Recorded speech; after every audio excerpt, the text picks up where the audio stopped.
Hello learners, आज हम Biot-Savart law का सेकंड एप्लीकेशन पढ़ेंगे, जिसमें हमारे पास है एक सर्कुलर कॉइल जिसमें करंट फ्लो कर रही है।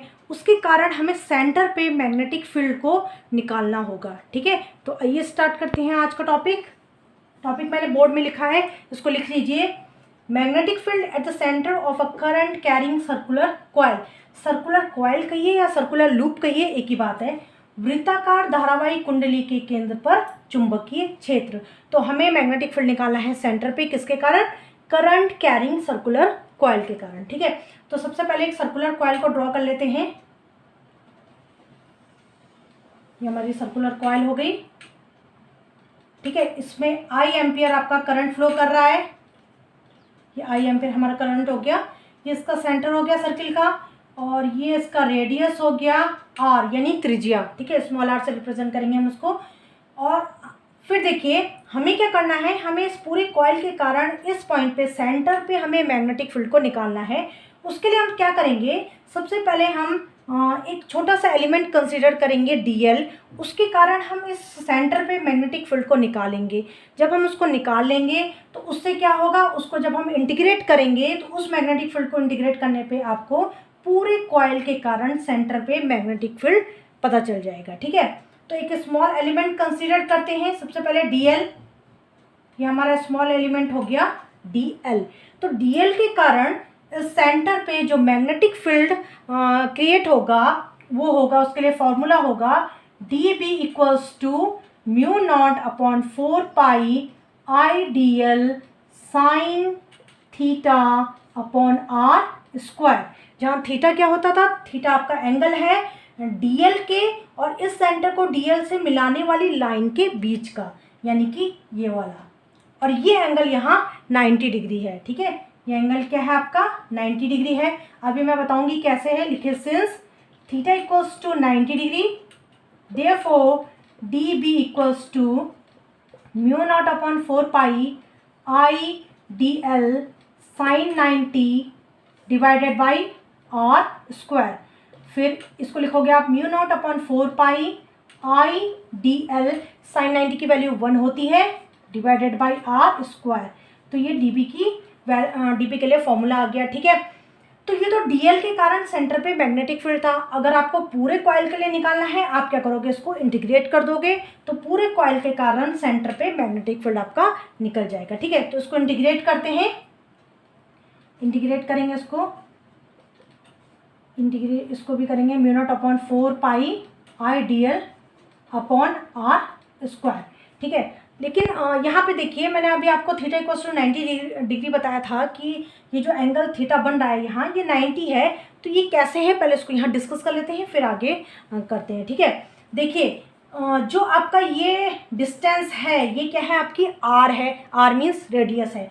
तो जो सर्कल का रेडियस होता है वो सर्कमफ्रेंस पे हमेशा परपेंडिकुलर होता है, यानी कि ये जो त्रिज्या होती है वो आपके परिधि पे 90 डिग्री का कोण बनाती है परिधि के साथ। ठीक है, तो ध्यान रखिएगा, अगर आपका DL यहाँ हुआ, यहाँ हुआ, यहाँ हुआ, आप DL कहीं भी लेते हो उससे कोई फर्क नहीं पड़ता है, क्योंकि आप DL कहीं भी लोगे तो आप सर्कमफ्रेंस में ही ना, परिधि में ही तो लोगे, कहीं बाहर तो लोगे नहीं। और किसी भी पॉइंट में सर्कमफ्रेंस के किसी भी पॉइंट पर अगर आप DL को लेते हो, किसी भी जगह पे अगर आप DL को कंसीडर करते हो, तो उस हर जगह में आपका जो एंगल होगा DL और इस रेडियस के बीच में जो एंगल बन रहा होगा वो 90 ही होगा। उसका कारण मैंने आपको बता दिया, क्योंकि आपका रेडियस है और जो रेडियस होता है वो सर्कमफ्रेंस के साथ 90 डिग्री का एंगल बनाता है। ठीक है, तो यही रीज़न है हमने यहाँ 90 लिखा। वो ऐसे DL आप यहाँ के बजाय यहाँ भी कंसीडर करते तो भी एंगल आपका 90 आता, कहीं भी लेते तो 90 आता।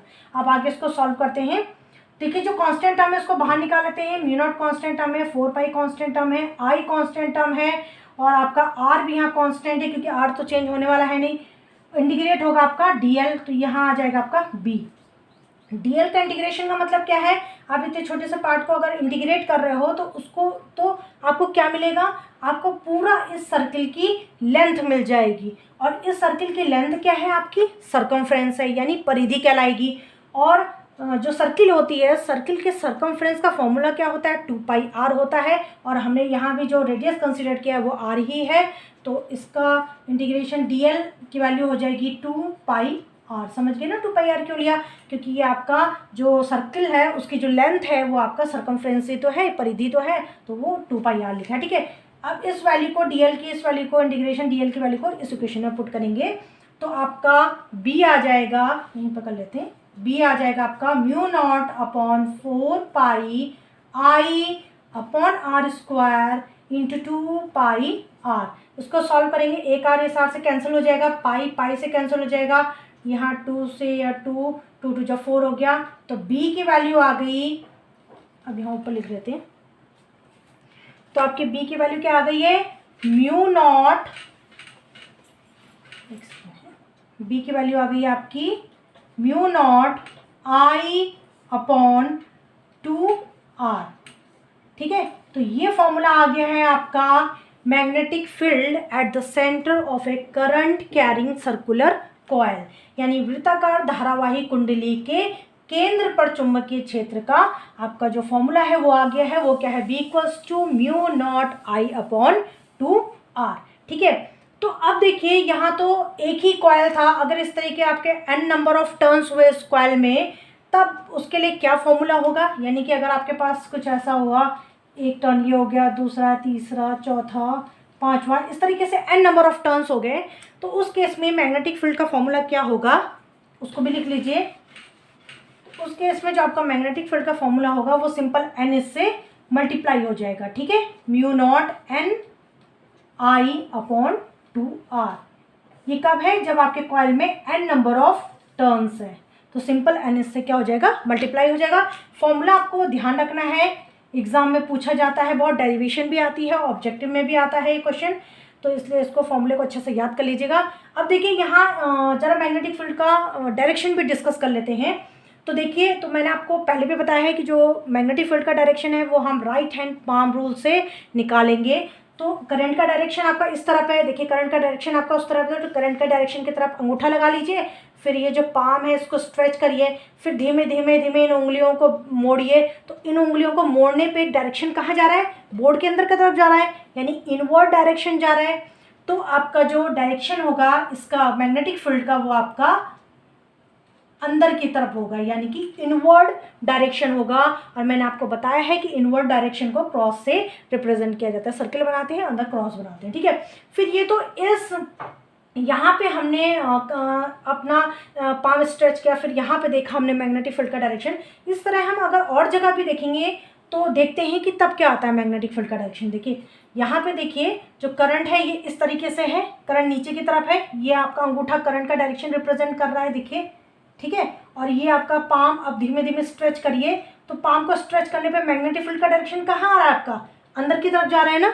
तो इस केस में भी जो आपका मैग्नेटिक फील्ड का डायरेक्शन है वो इनवर्ड है, अंदर की तरफ है। फिर यहाँ देख लीजिए जो करंट है इसी डायरेक्शन में फ्लो कर रहा है ना आपका, तो यहाँ आप देखिए आप अंगूठे का डायरेक्शन आपका करंट का डायरेक्शन रिप्रेजेंट कर रहा है। अब आप अपने पाम को स्ट्रेच करिए, फिर इसको धीमे धीमे मोड़िए उंगलियों को, तो उंगलियों का डायरेक्शन कहाँ रिप्रेजेंट कर रहा है? बोर्ड के अंदर, यानी इनवर्ड डायरेक्शन। तो कहने का मतलब ये है कि आप कहीं भी देखेंगे तो जो आपका नेट डायरेक्शन आ रहा है वो आपका अंदर की तरफ ही आ रहा है, यानी कि इनवर्ड डायरेक्शन आ रहा है, इसीलिए हम ये क्रॉस का साइन लगाएंगे। ठीक है, तो मैग्नेटिक फील्ड का डायरेक्शन हो गया, ये मैग्नेटिक फील्ड के लिए फॉर्मूला हो गया आपके लिए। किस केस में? जब आपका सर्कुलर कॉइल है उसमें करंट फ्लो कर रहा है तो उसके सेंटर पे जो मैग्नेटिक फील्ड होगा वो आपका mu naught I upon 2 R होगा। और अगर आपके कॉइल्स में n नंबर ऑफ टर्न्स होंगे तो उसके लिए mu naught N I upon 2 R होगा, यानी n को आपने सिंपली मल्टीप्लाई करना है। ठीक है, तो आज के लिए इतना ही। नेक्स्ट क्लास में नेक्स्ट टॉपिक के साथ फिर मिलेंगे। Good bye.